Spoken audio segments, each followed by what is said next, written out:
Okay, so the principle of credulity is where I want to start, and I want to explain what the principle is and why it's essential to epistemology. And then I want to turn to the implications for religious belief. Okay, so the principle of credulity is the idea that how things seem is a guide to how things are prima facie. So, what that means is not that you assume that your cognitive faculties are infallible, but that you assume that they're reliable and that you put the burden of proof on disproving the deliverances, the impressions of your cognitive faculties. You don't put the burden of proof on establishing, in the first instance, your cognitive faculties are reliable.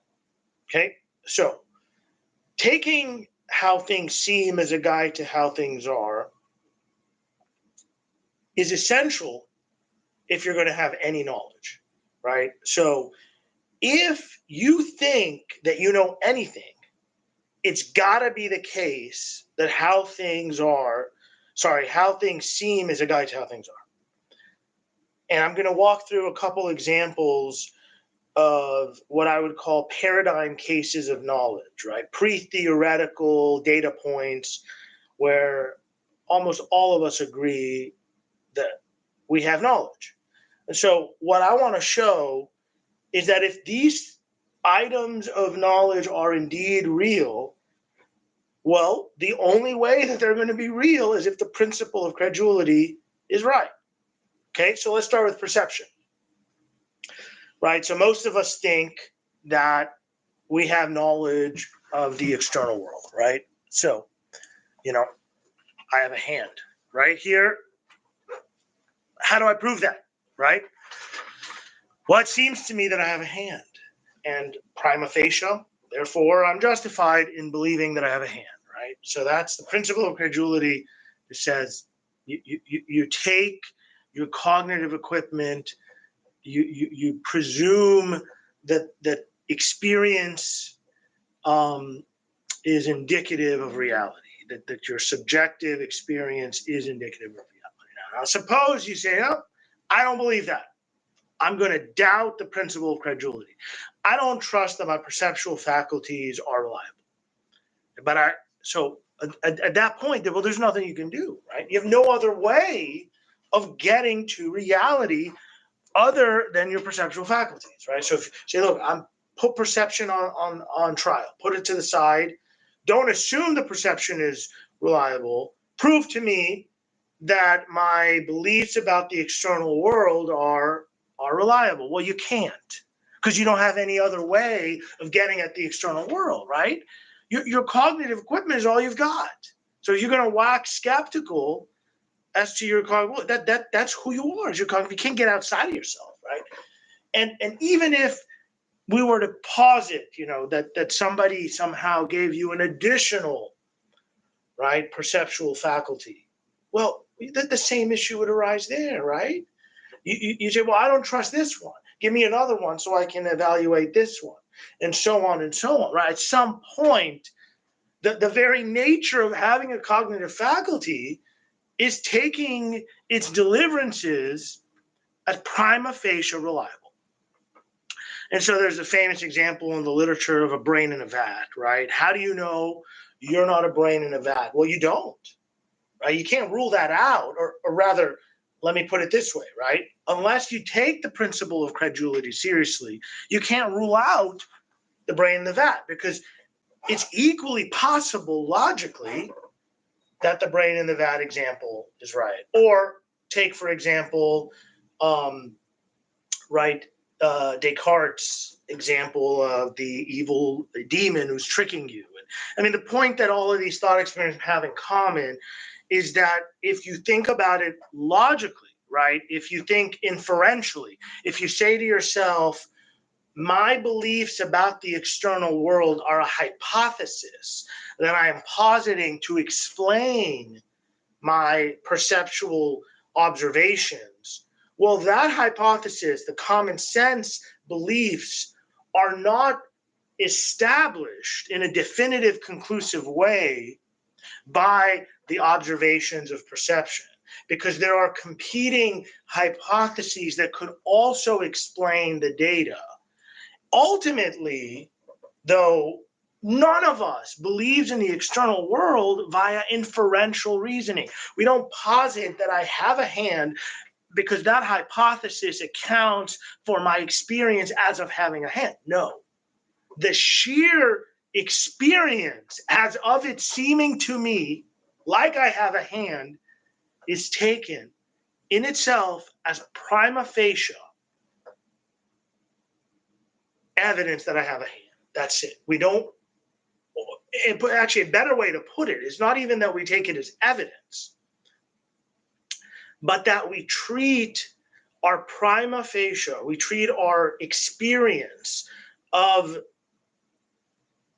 our perceptual observations as justifying the beliefs that those observations give rise to. Prima facie, again, we can defeat it, right? There are times when we hallucinate, right? There's times when one faculty diverges with another. So, for example, right, you go to touch something that you think you see, and then you kind of fall through it. And you may say, well, I'm probably going to doubt that I actually saw this thing, that it was an illusion or hallucination.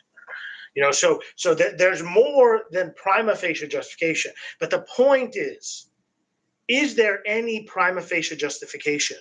If you don't think there is, and you're not going to be able to establish any beliefs about the external world, right? The principle of credulity is not assumed, right? If you take the view that you first have to establish the perception is reliable in order to be able to know anything via perception, then you will never be able to know anything via perception. Okay, let's turn to memory. Now, we can talk about all of these at great length. And actually, if you go into the Stanford Encyclopedia of Philosophy, you can read about the literature on all of these topics.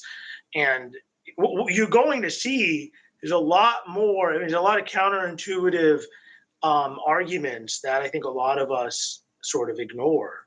And these are, generally, I'm trying here to summarize what I take to be reasonably well established consensus. I could be wrong, but my sense is actually very few people really can disagree with the points that I'm making about perception, and I think the same is true now about memory. So memory is an interesting faculty,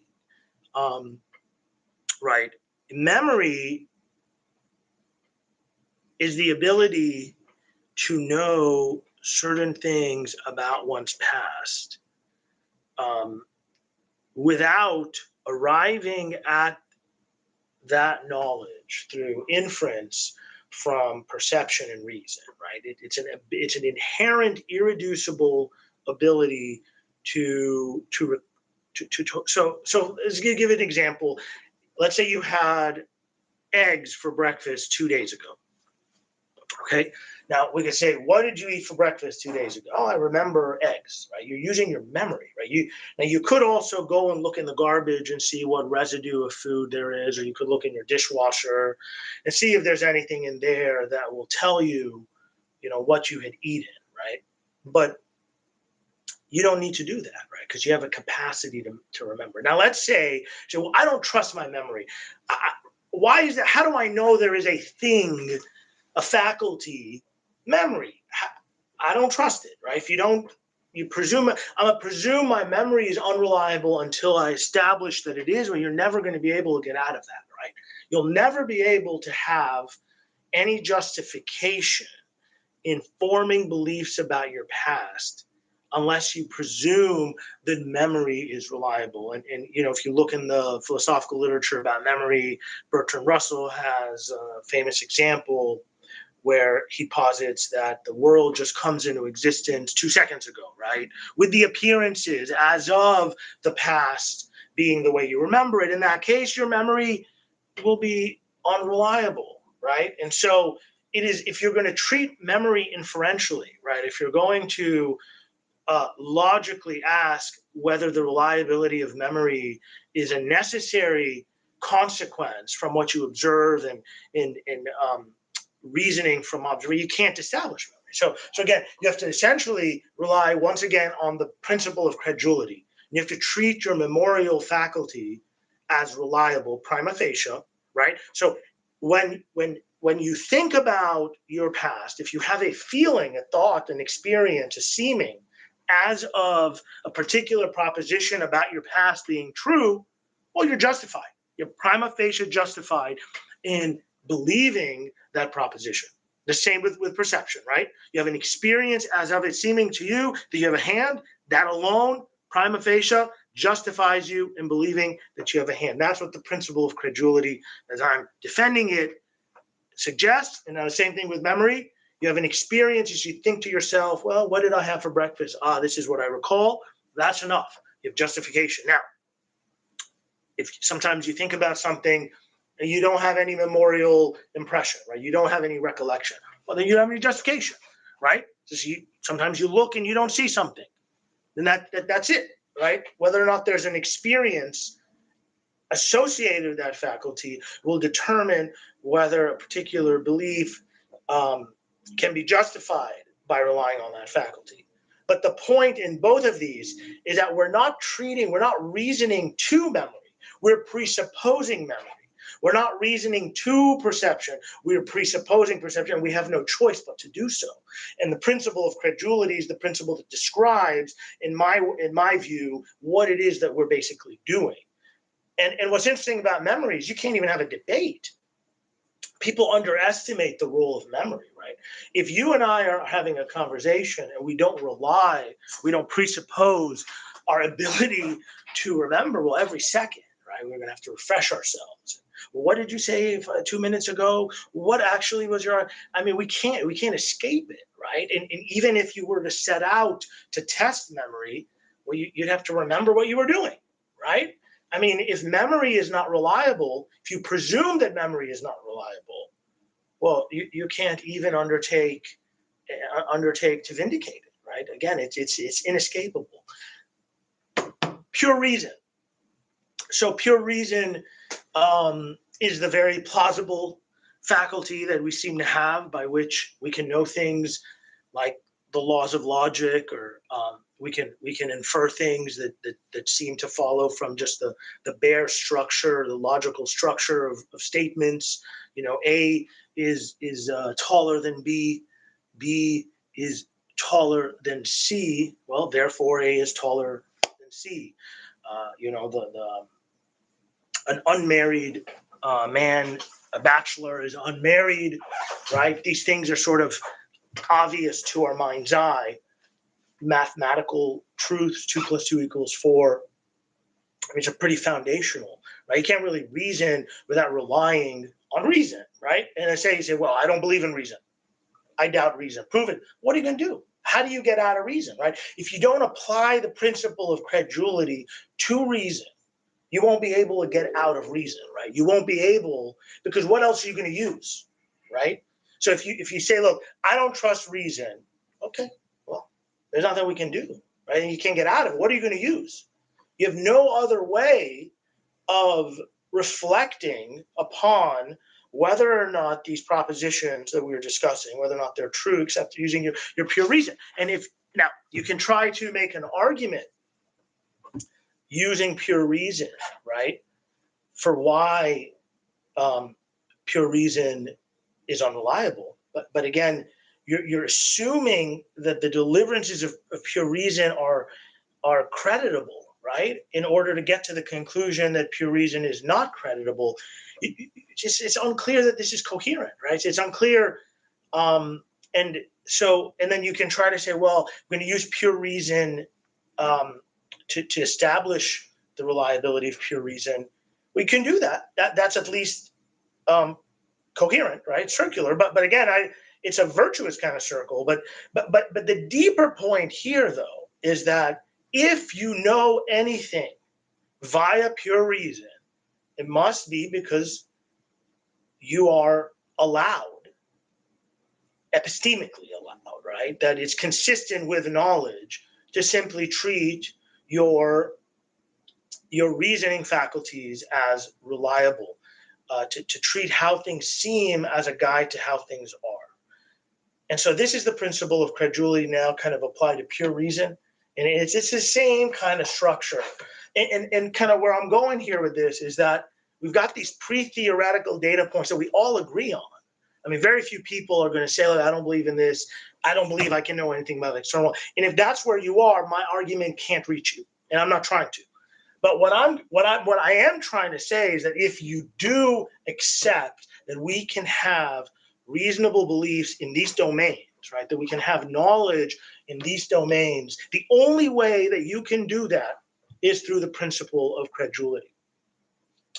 And there are a couple other examples. I think if you look in the literature on other minds, it's fascinating here again, right? Unless you treat your capacity to recognize the existence of another mind as prima facie reliable, right? Some people posit, I think, the idea of empathy, or just kind of an innate, two minds, and so here the classic example is that you meet someone.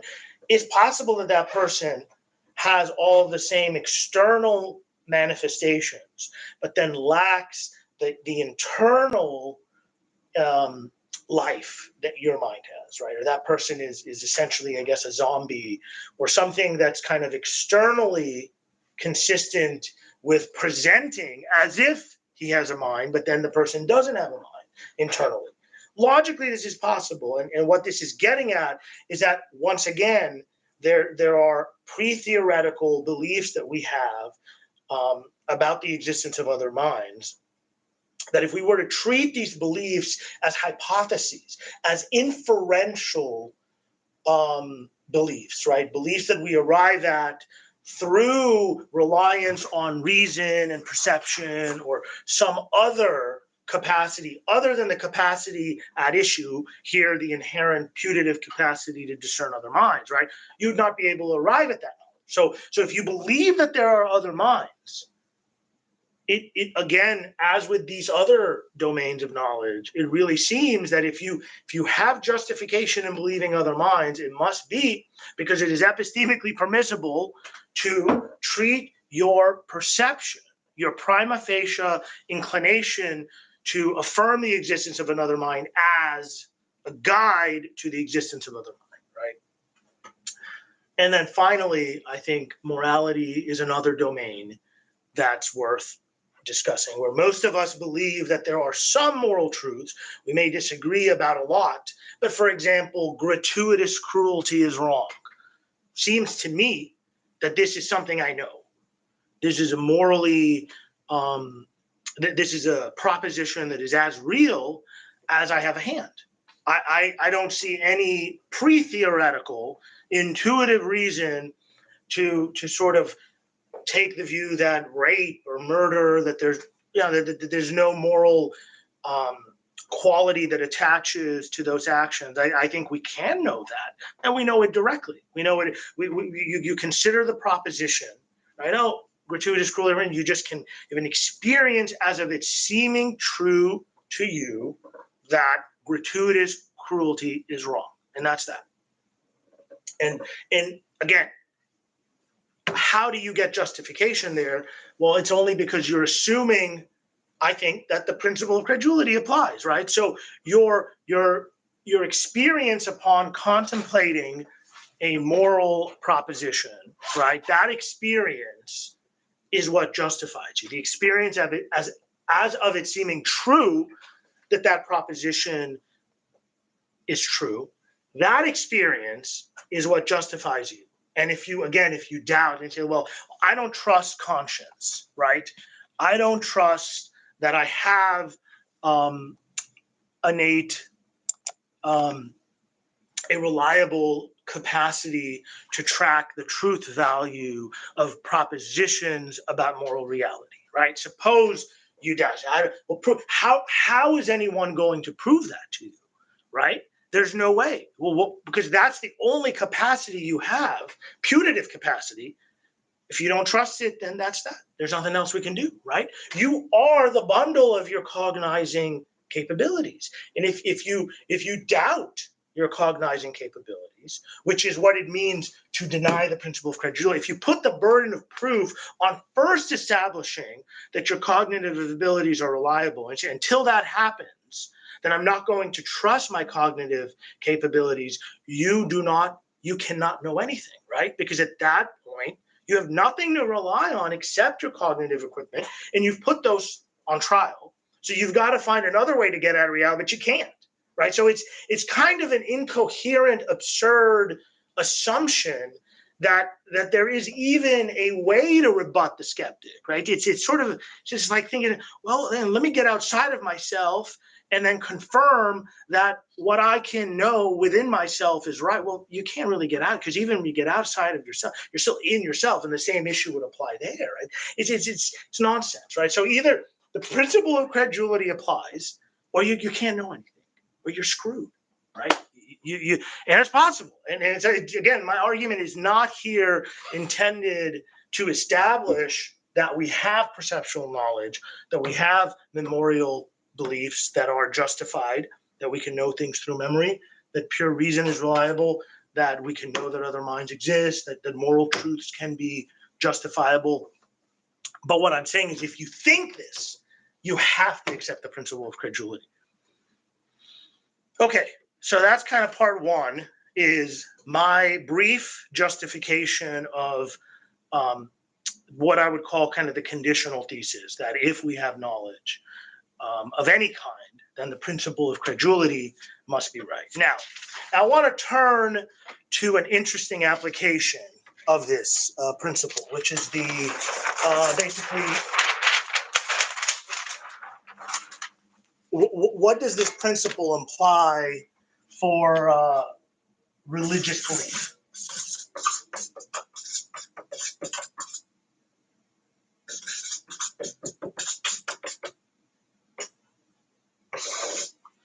Okay, so my argument is that if the principle of credulity is sound, and I think you have to endorse that it is, if you think you know anything, right? If the principle of credulity is sound, I think it has important implications for debates about religious belief.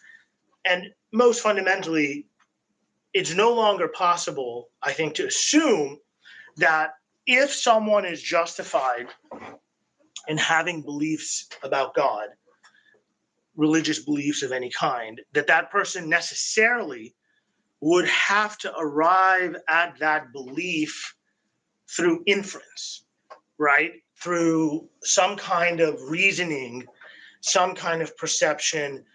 Instead, it's possible, right,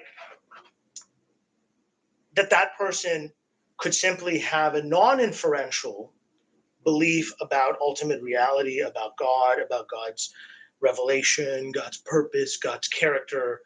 All of the kind of beliefs that we typically associate with religious beliefs suddenly seem to have a path to justification when we remember that the principle of credulity is inescapable, that I think a lot of natural theology and philosophical debates about religion kind of ignore, right? Because what's happening in natural theology and in philosophy of religion and in the atheist critiques of theistic arguments is that what they're doing is that they're starting with the premise that if religious belief is justified, let's take, for example, if the existence of God is a proposition that one can know, then that only way that one could do that is through reasoning from perception and pure reason, right?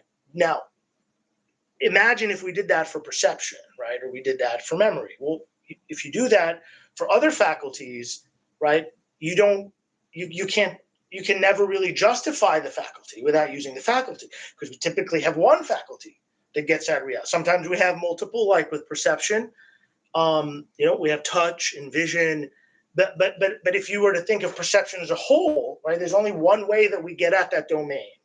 And so from the point of view of the religious believer, right, the religious believer is not purporting to infer the existence of God. If you look at the phenomenology of religious experience, right, if you look at religious texts throughout history, The thesis from the theistic point of view is that we are created with a capacity, with a faculty to form reliable beliefs about God, and more fundamentally, to have an experience of God. Something that is particularly in certain tradition. Obviously, religion is a protean kind of multi-dimensional term, right? And there's a ton that falls under religion. So I should be more precise. My expertise is with Christianity, and specifically Eastern Christianity. But within Eastern Christianity, right, there's an idea that the human has a capacity to experience God, and that capacity is a source of epistemic support, just as other faculties, just as memory provides reliable beliefs about our past, and reason provides reliable beliefs about certain questions of pure reason. There's a similar kind of faculty. And so if a religious believer finds himself, right, inclined to believing that God exists, to believing that he's having an experience that is best described in terms that are religious, right? That person is prima facie justified in holding that belief.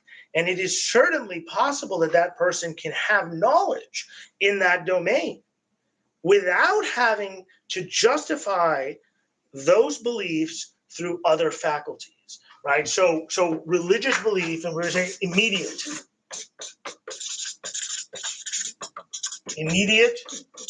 non-inferential, right? So you've got this possibility of immediate, non-inferential belief. And if our ultimate touchstone of epistemic sanity, or our criterion of knowledge, is the principle of credulity, well, immediate religious belief and non-inferential religious justification is certainly a possibility. And so a classical atheist argument that assumes that this is not possible is therefore not joining issue, is therefore not rebutting the possibility of religious belief properly construed, right? Or at the very least, what we could say is that a lot of arguments for atheism have an arbitrary standard whereby they allow knowledge in other domains to be justified through invocation tacitly to the principle of credulity, right? Because most atheists will tacitly assume they have justified belief about the external world, right? But those same atheists, though, when it comes to religious belief, will not allow that same premise. And this is an inconsistency that seems arbitrary and unjustified. Okay, so now that's kind of the positive case for religious belief. Now I want to talk about objections. And there are a lot of objections, right? I think I've got a couple that I think are worth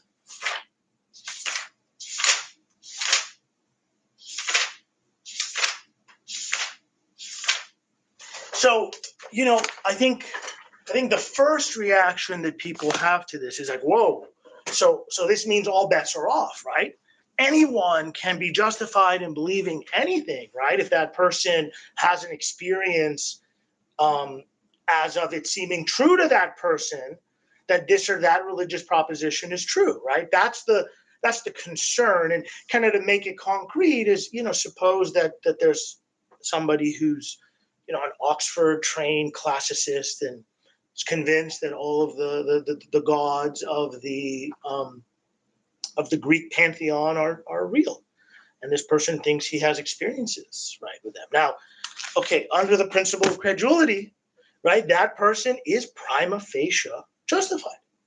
There's no problem with saying that. Now, the question would be, well, prima facie justification is not the end of epistemic appraisal, right? It's still then possible to say, okay, well, how do your putative beliefs from this faculty square with your putative beliefs from other faculties?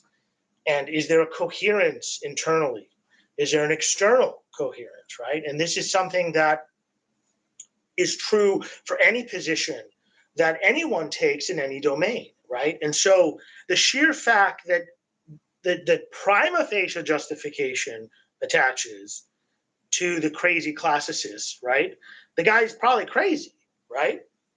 But we don't, and that doesn't mean that there's no basis for defeating that person, right? You can say to that person, well, okay, how is this theory that you have or this belief that you have, how is this consistent with this or that consideration, right? And or another example could be somebody just finds himself believing crazy things. Now, that person, you can't really fault that person, right? Right. If something seems true to you, the craziness is not in that you treat what seems true to you as true. The craziness is in what it is that seems true to you, right? So this is not a rebuttal to the principle of credulity, right? This is simply the possibility that any one of us, right, could be crazy, and from the inside, being crazy may not seem or feel or look different from not being crazy, right? And so the principle of credulity is not the problem, right? That's not why someone who has crazy beliefs is running afoul of epistemic virtues, right? It's what it is that person is being led into. The person's faculty is malfunctioning, or the person is having a non-veridical experience, right? But I think that it's important to distinguish, right? And so, somebody believes in a flying spaghetti monster, right? The usual objection that we hear, from, and okay, if you have an experience, right? If you think upon understanding the concept of a flying spaghetti monster, if you think that it seems true to you, well, prima facie, you're justified. Well, what else are you going to do? You got to trust your cognitive faculties, right? Now, somebody may start to say, "Oh, what does a flying spaghetti monster? What does it explain? What does it do in your life? What is it consistent with other beliefs you hold?"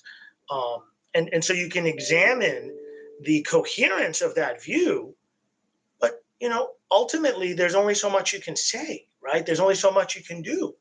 And this is true of perception, right? This is true of memory. This is true of pure reason.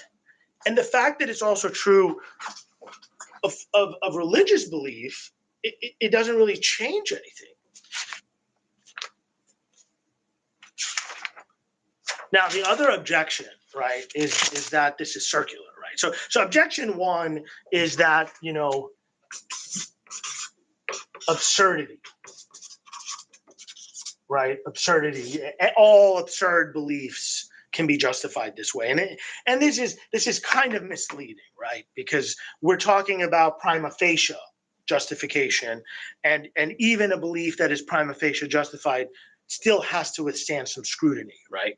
And so it's not that all bets are off rationally.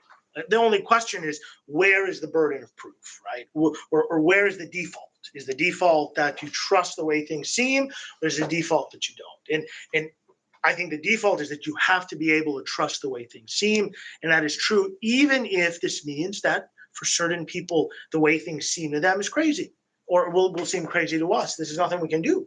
That person is still justified in taking the way things seem as a guide to the way things are. And I think so objection one is absurdity, and we can talk more about this. Objection two is circularity, right? Kind of the idea that this is just, you're kind of in a circle. You say, I know that God exists because I have a faculty that tells me that God exists, that reliably allows me to have true beliefs about God's existence, and I have that faculty because God gave it to me. So there's a circularity here. But it's important to realize two things here, right? This is going to be true of everything, right? And if you know anything using your perceptual faculties, well, the way that you know that you have those perceptual faculties is because you have the putative items of knowledge that those faculties deliver, and then you infer the existence of those faculties, right, based on the fact that you find yourself having those experiences as of it seeming true in certain domains. But the deeper point is of course there's going to be circular, because what else are you going to use? You only have your own cognitive equipment. You can't get outside of your cognitive equipment to evaluate in a non-circular way whether your cognitive equipment is reliable. The fact that this is true of a religious worldview is actually no scandal, because it's true of virtually, well, not virtually, necessarily, right? Because of the point I made about you can't get outside of your own cognitive faculty, because you are your cognitive faculty. It's always going to be circular. So circularity in itself is really not a problem, or it's not a scandal. It's not significant, right? Because other domains of putative knowledge where none of us would disagree that we have knowledge, like perception, right? We have a circularity that attaches to our perceptual belief forming practices too. That same circularity attaches there that attaches in religious belief forming practices. So circularity in itself can't be defeated, just as absurdity in itself can't be defeated, because people have absurd beliefs about morality. People have absurd beliefs about politics, about perception, right? Some people hallucinate. Some people hear voices that are unwell, right? So absurdity can't be a defeater globally, I don't think. And circularity isn't really a defeater globally either. And in fact, what's interesting is that on certain conceptions of theism, right, the circularity is actually virtuous, right? There's a symbiosis, there's a synergy between what one believes about ultimate reality and one's reliance on the principle of credulity, right? And so let's say a little bit here. Suppose ultimate reality is the way that the atheist thinks of it, right? Where ultimate reality is brute, it's impersonal, it's contingent, potentially. I suppose one could posit some kind of necessity and still be an atheist. I'm not sure. Some of this is nomenclature, but typically, right, somebody who is an atheist thinks reality is ultimately impersonal. Reality is ultimately devoid of value. Reality is ultimately neutral, right? The reality is not ultimately calibrated towards some goals or some preferences, right? It's not a mind. Reality is not ultimately a mind. It's not ultimately capable of having telos, ends, objectives, purposes, right?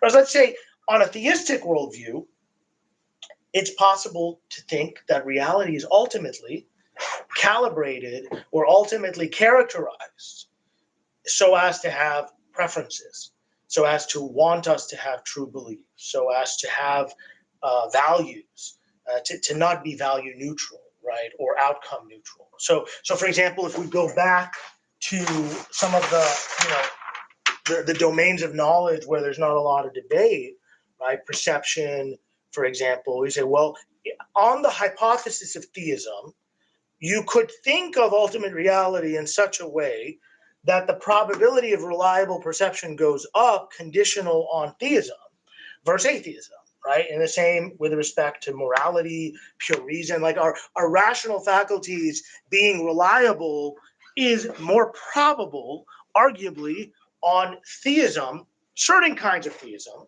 than it is on atheism. I say most kinds of atheism. I really think ultimately atheism has to bite the bullet.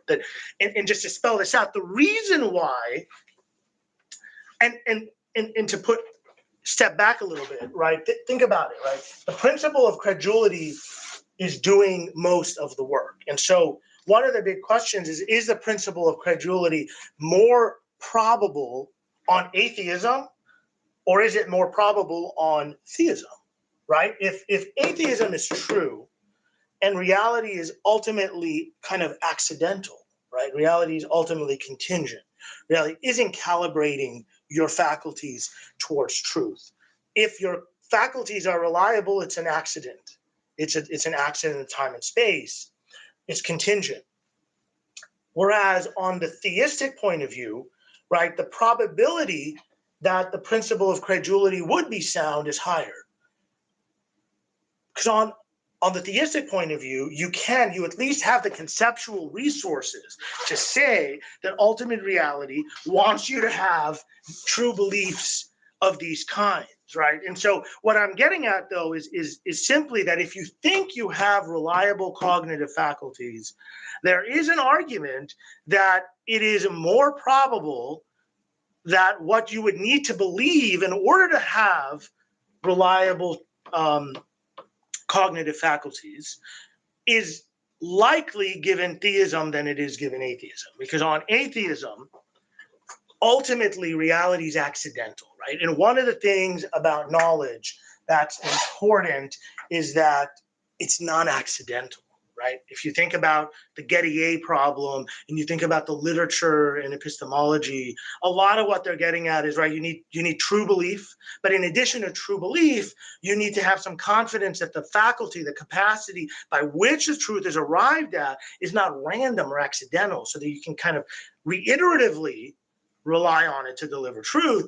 And so the theist is in a position to ascribe to ultimate reality non-accidentality, which can serve as a deep justification for the principle of credulity, which in turn is the only way that you can get reasonable belief in all these domains, right?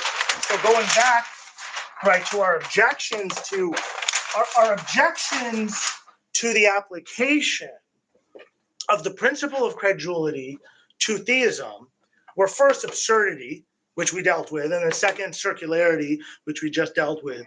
But what's interesting is the circularity objection arguably may not ultimately be an objection as much as a virtue, right? A virtue of theism may be that the kind of circularity that it gives rise to is mutually reinforcing, since circularity will attach to any attempt to justify knowledge, because for the reasons we discussed, right, that there may actually be a virtue to theism here, that the circularity objection is actually getting at something that's not a liability, but an asset of the theistic point of view. And I mean, there's so many objections we could go through. I just want to kind of maybe one more. Religious diversity, right? Spell this out, right? So usually, right, with certain kinds of domains like perception, most people don't see the external world in dramatically different ways, right? So the point here is if indeed religious belief is going to have justification through the principle of credulity, right? If religious belief is going to be able to justify itself in a non-inferential way, the way that memorial beliefs and perceptual beliefs are able to justify themselves,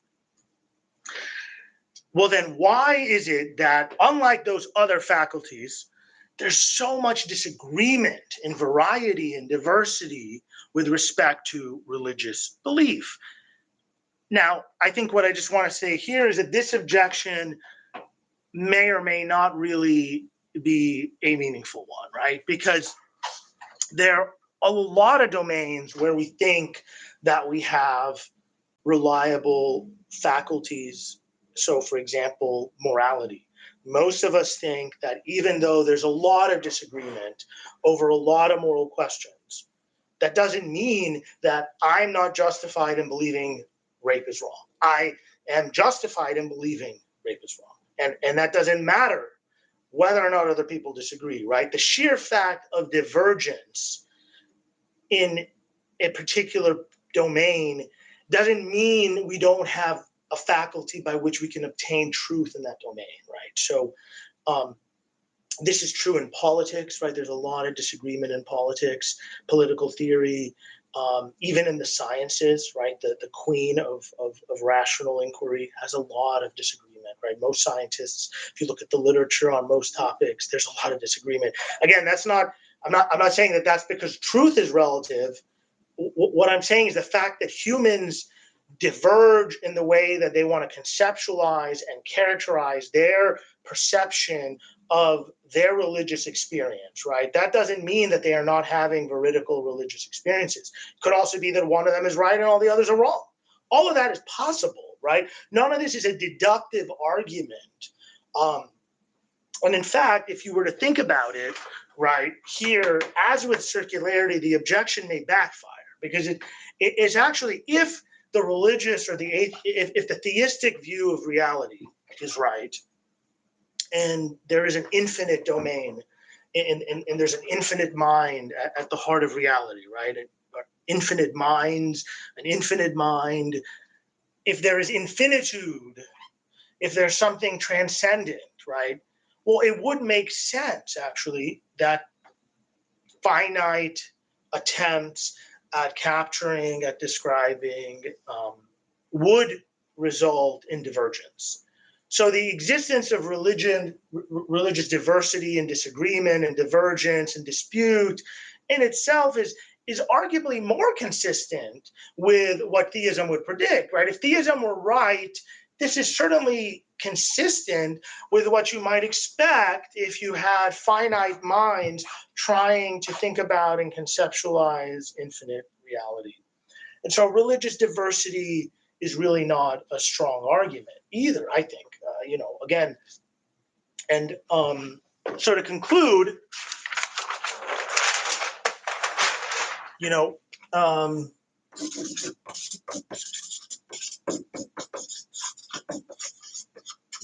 what's the deal? So what I want to conclude with is, where does this leave us?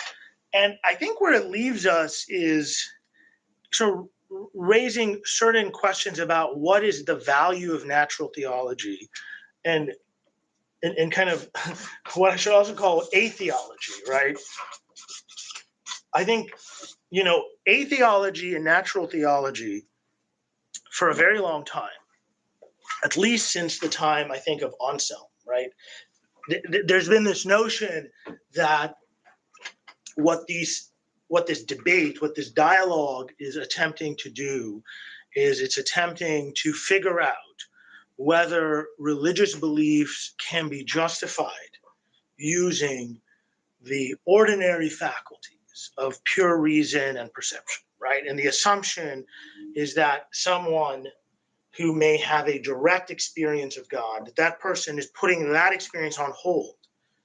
And then the question is, can the same content, can the same beliefs be arrived at using other faculties?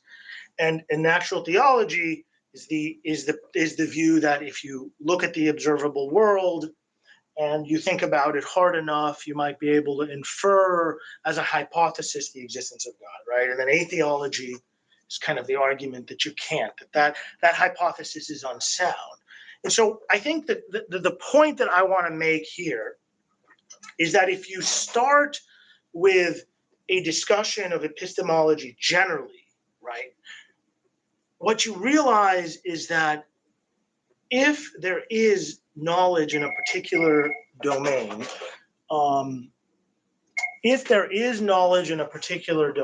right, typically, whether or not we can arrive at that domain through multiple faculties or through other faculties besides the usual faculty, that's not a criterion of whether or not there can be knowledge in that domain. Right? We typically don't assume that the only way that you can have knowledge about your immediate past is if you can justify it by using faculties other than memory, right? We typically don't assume that the only way that you can access beliefs about pure reason is if you can also justify those beliefs using other faculties, right? So the problem with natural theology is that the goal seems like an arbitrary one, right? It's like me saying, look, I'm going to prove to you that I had Cheerios yesterday without using memory. I mean, you might be able to do that, but so what? Right? What does that really prove, right? And it can also be absurd, right? Say, look, I'm going to prove to you the deliverances of vision using just touch, or I'm going to put perception on hold, and I'm going to prove to you that the external world exists using just pure reason. You can't even really do that, right? It doesn't make sense.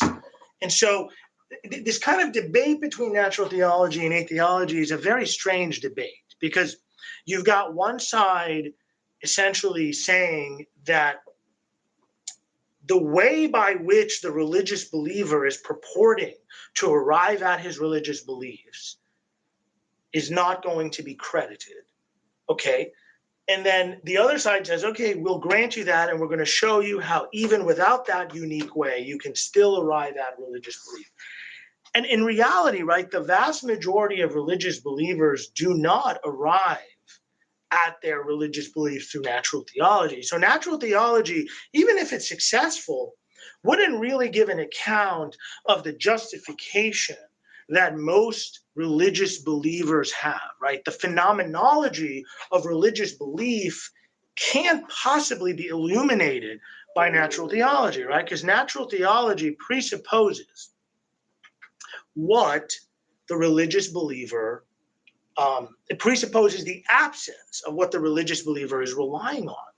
And so I think the real interesting debates, right, between theism and atheism will arise when we move past this kind of argument, but we instead look at religious belief and we give it prima facie justification, and then we examine it the way we would examine other beliefs that have prima facie justification. And we look at internal coherence, right? External coherence. But the sheer fact that someone finds himself having an experience as of a religious belief being true, that experience has to be credited. And this is essentially the same principle, right, that we used when we started with discussing the principle of credulity. That principle has implications for religious belief too. And I think what happens is then, right, the debates that become interesting are general debates about, well, how plausible is it that there is a cognitive faculty that allows us to have religious beliefs about God that are reliable? How plausible is that, right? Does this faculty seem to behave the way that we would expect a faculty to behave in this particular domain?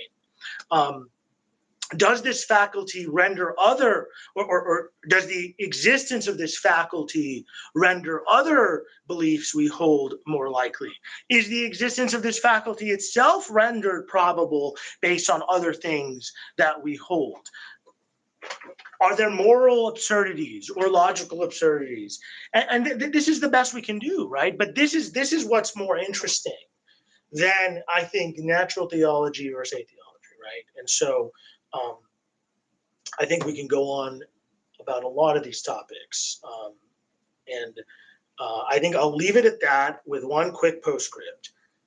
When we think about God, it's also important, or think about theism or religion, it's important that we pick concrete example.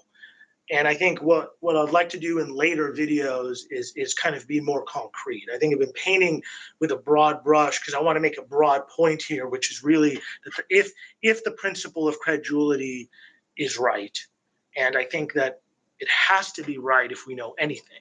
So if we know anything, then the principle of credulity has to be right. I take the view we do know some things. So therefore, I take the view that the principle of credulity has to be right. And if we apply the principle of credulity to the domain of religious belief, I think we have some interesting implications. And I think that some of the classical objections to religious belief fail. And I think instead we have a new dynamic that arises that's more interesting philosophically, and that also captures the phenomenology of actual religious experience. Cheerios, Fruit Loops.